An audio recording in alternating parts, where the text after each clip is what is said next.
ಕಾಗದದ ದೋಣಿಯಲ್ಲಿ ನಾಕುರುವಂತ ಹೊತ್ತಾಯಿತೆ ಕಾಣಿಸದ ಹನಿಯೊಂದು ಕಣ್ಣಲ್ಲೇ ಕೂತು ಮುತ್ತಾಯಿತೆ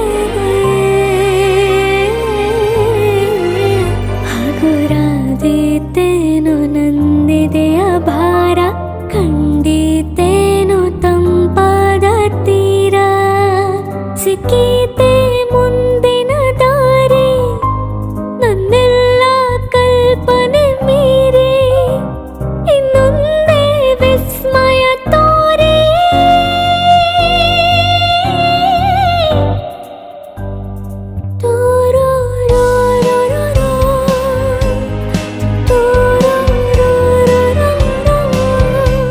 ಹಾದಿಯಲಿ ಹೆಕ್ಕಿದ ನೆನಪಿನ ಪುಟ್ಟ ಜೋಳಿಗೆ ಬೆನ್ನಲ್ಲಿದೆ ಆಡದಿರೋ ಸಾವಿರ ಪದಗಳ ಮೂಕ ಸೇತುವೆ ಕಣ್ಮುಂದಿದೆ ಈ ಹೆಜ್ಜೆಯ ಗುರುತೆ